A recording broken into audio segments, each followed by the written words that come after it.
Party സംസ്ഥാന secretary M V Govindan മാസ്റ്ററിലൂടെ കഴിഞ്ഞ ദിവസം നിലപാട് വ്യക്തമാക്കിയ CPIM-ന് RSS-ഉമായി ഇന്നലെയും ബന്ധമില്ല, ഇന്നും ബന്ധമില്ല, നാളെയും ബന്ധമുണ്ടാകില്ല എന്ന് പ്രതികരിച്ചിരിക്കുകയാണ് മുഖ്യമന്ത്രി പിണറായി വിജയൻ. നോക്കാം പ്രധാന തലക്കെട്ടുകൾ, ടോപ്പ് ഹെഡ്ലൈൻസ്.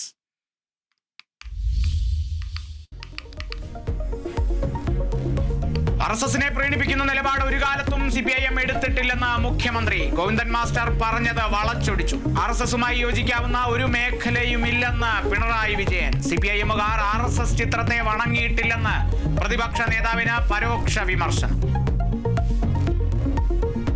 ഞങ്ങളിൽ ആരെങ്കിലും RSS-നെ പ്രീണിപ്പിക്കുന്ന നിലപാട് ഒരു ഘട്ടത്തിലും സ്വീകരിച്ചിട്ടില്ല.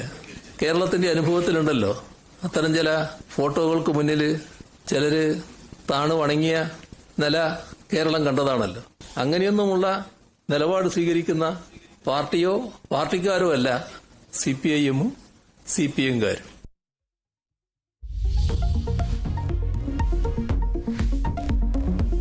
ഭരതാംബ വിവാദത്തിൽ കൃഷിമന്ത്രി വ്യക്തമാക്കിയത് സർക്കാർ നിലപാടെന്ന് മുഖ്യമന്ത്രി. ഭരണഘടനയോടുള്ള വെല്ലുവിളി അംഗീകരിക്കാനാകില്ല. RSS-ന്റെ ചിഹ്നം RSS-കാർ കൊണ്ടു നടക്കട്ടെ. രാജ്ഭവനെ RSS ശാഖയുടെ നിലവാരത്തിലേക്ക് താഴ്ത്തരുതെന്നും പിണറായി വിജയൻ.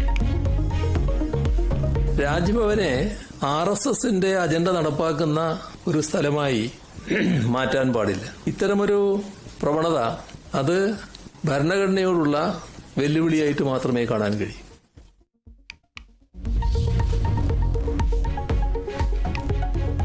നിലമ്പൂർ നാളെ വോട്ടെടുപ്പ് കേന്ദ്രങ്ങളിലേക്ക്. നിശബ്ദ പ്രചാരണ ദിനത്തിൽ വോട്ടുറപ്പിച്ച സ്ഥാനാർത്ഥികൾ. വോട്ടെടുപ്പ് രാവിലെ 7 മണി മുതൽ. മണ്ഡലത്തിൽ കനത്ത സുരക്ഷ.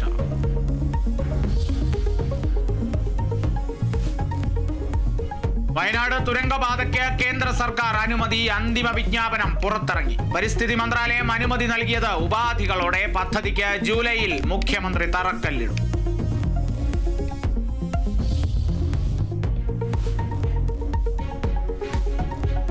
പെട്രോൾ പമ്പിലെ ശുചിമുറി ഉപഭോക്താക്കൾക്ക് മാത്രം. ഇടക്കാല ഉത്തരവിറക്കി ഹൈക്കോടതി. പമ്പിലെ ശുചിമുറി എല്ലാവർക്കും ഉപയോഗിക്കാനാകില്ലെന്ന് നിർദ്ദേശം. ഉത്തരവ് പെട്രോൾ പമ്പ് ഉടമകൾ നൽകിയ ഹർജി.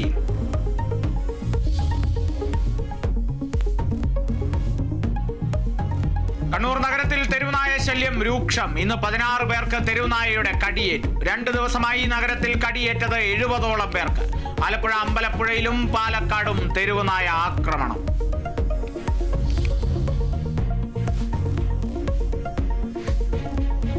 ഇറാൻ-ഇസ്രായേൽ സംഘർഷത്തിൽ ഇസ്രായേലിന് പിന്തുണയറിയിച്ച അമേരിക്കയും പോർമുഖത്തേക്ക്. പശ്ചിമേഷ്യയിൽ അമേരിക്ക പടയൊരുക്കം ശക്തമാക്കുന്നു. നിരുപാധികം കീഴടങ്ങണമെന്ന ട്രംപിന്റെ അന്ത്യശാസനം തള്ളി ഖമനേയി.